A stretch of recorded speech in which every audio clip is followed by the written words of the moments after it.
On the show today, a new compact SUV from Nissan that could change the brand's fortunes in India.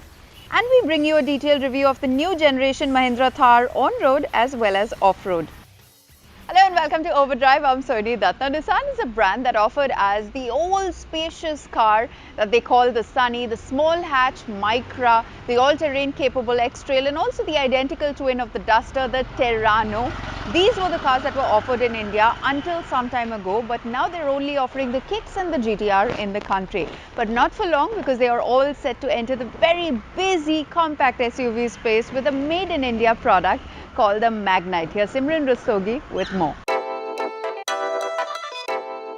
If you've been wondering why you haven't seen a new Nissan in India since the Kicks, that's because they've been working on their next transformation policy, and the car to kick that off in India is the Magnite. Nissan's first sub-4 meter SUV is based on the CMF-A Plus platform developed for the Renault-Nissan alliance. And while we don't have specifics yet, it looks to have a similar wheelbase and overall size to the Triber. It's worth pointing out that the Magnite has the new Nissan logo in that massive grille. Now there's a little bit of Datsun to it in the slim headlights, the L-sharp DRLs and the grille itself. But the rest of the car is pure Nissan in the way the shoulder line rises, in the shoulder line at the back, and all these cuts and creases. It's a very aggressive looking car. From the front, what you're likely to notice is that the nose seems quite high, but when you look at the leading lip of the front, it's actually low to keep in line with pedestrian safety norms. All LED lighting is the trademark of the Magnite in this top end trim.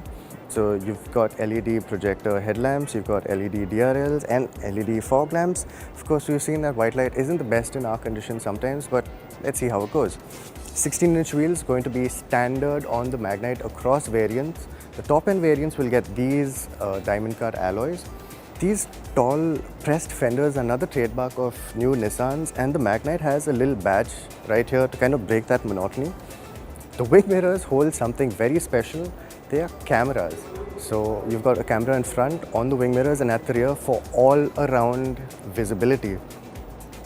Inside profile, what you will really like about the Magnite is the way the lower half of the door has been treated. You've got contrast running sills, and these are two pieces of plastic on the door with separate plastic underneath to protect your underbody. Of course, it's a compact SUV only in name with no real four-wheel drive running gear. From the pictures that we'd seen of the Magnite before, the rear end was actually the part of the car that I was a little worried about. It seemed like this was too large an expanse of empty area, but in the flesh, it all comes together really well. What you do notice is that the tailgate is split. This is a plastic section, this is metal. We've been told they've done that to achieve these exacting tolerances around the sharp corner of the tail lights. And there's probably going to be a different finish available for this in the future. Who knows? Piano black? Probably. The bumpers are again in three parts. You have the upper plastic, a contrast layer, and the lower fork skid plate. There's no cutout for the exhaust pipe, and I think that's a missed opportunity, especially for this turbo variant, which is supposed to get a very tasty powertrain. One element of the Magnite that's kind of easy to miss in this situation, but I'm sure will look fabulous outdoors, is the double bubble roof. You see it start at the beginning of the roof panel and it culminates in the roof spoiler.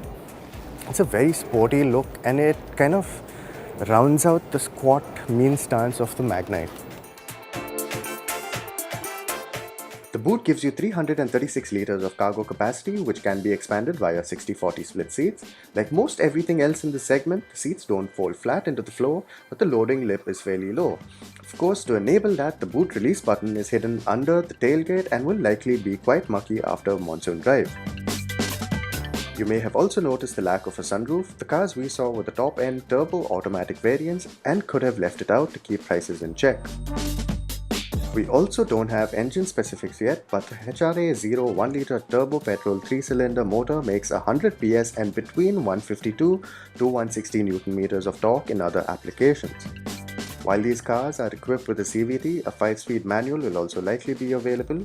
Lower-end variants will also likely get the naturally aspirated 1-litre engine making 72 PS and 96 Newton meters of torque. The positive impressions about the Magnite's interior start from the moment you close the door because it shuts with a very reassuring thud. The next thing that you're going to notice about the Magnite's interior is the nice mix of textured surfaces and materials used around the cabin. There's not a lot of soft touch materials, but then everything looks quite premium and actually feels quite premium to the touch. Now, getting into a driving position isn't too difficult. The steering adjusts for a rake, your seat adjusts for height and obviously angle of recline.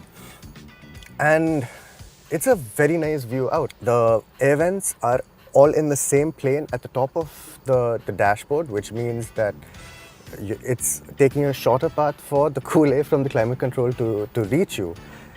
Large 8-inch central touchscreen. I'll get to the highlight of it in a bit, but bear with me. There's also a very nice 7-inch instrumentation with very, very slick graphics. These are the likes of which we haven't seen really in this segment or even above it. They're colorful, they're sharp, and they give you all the information that you could possibly need all on the same screen. Very intuitive layout for the center stack. You have your phone wireless charging here with a separate power button in case you don't want to keep your phone charged all the time, but you do want a place to keep it. You have storage below that, which is a slightly deeper cubby hole for your toll receipts, your wallet, stuff like that. There's a charging point down there. The start button, gear lever, and handbrake lever are all very similarly situated, which means that when you get into the car, you're not really looking around for the start button and everything else you need to get going. 2 cup holders here, a very comfortable armrest which doesn't get in the way of the operation of anything else, and a large 10-litre glove box with illumination. I mean, this is a seriously large glove box, even the car size notwithstanding. Right, coming back to the coolest thing about the infotainment is actually the fact that it comes with something that we've seen before on luxury cars and as a paid option until very recently, and that's wireless Apple CarPlay. Of course, you get wireless Android Auto as well, which means that if you don't want to plug in your phone and have it charging all the time, especially if you're on a long road trip, but you still want to use your smartphone integration, you could. Leave it on the charging pad, put the charging pad off, and you are good to go. Coming back to the actual comfort of the car, the seats are very comfortable. There is a good amount of under-thigh support that you can actually see with the way that the squab actually comes forward. There's a lot of headroom. And there's another term that Nissan throws around called the couple distance, which is essentially the width inside the cabin. Despite the class-leading 205 millimeters of ground clearance, climbing into the rear of the Magnite is again a very simple task. Nissan engineers have made sure that the door aperture is wide, which makes climbing in, even for taller people, a relatively breezy affair. Once you're in here, again, you'll appreciate just the sheer ergonomics of it. You've got bottle holders in the door, which are nice and recessed, which leaves you a lot more room for your knees. Now, I'm just a shade under 6 foot, I'm 5'11", and I have plenty of space. They claim class-leading knee room, and I have no reason not to believe them. There's also a ton of headroom.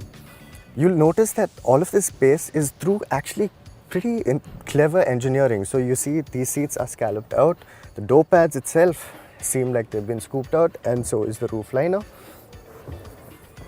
Cup holders in the central armrest and a place to put your phone. There is a charging point down there, rear AC vents, and a choice of very nice upholstery. Finally, the Magnite is set to be launched within the financial year, which could mean anything really. A late 2020 or early 2021 launch is most likely. If you can believe it, Nissan is aiming for a starting price around Rs 5 lakh. As for its competition, it'll be lucrative to anyone looking for a compact SUV as well as hatchback customers at those prices. Well, the Magnite is expected to go on sale early next year, possibly by Jan 2021, and only time will tell whether this offering can actually change the brand's fortunes in India. On that note, let's take a quick break here on the show. Coming up on the other side,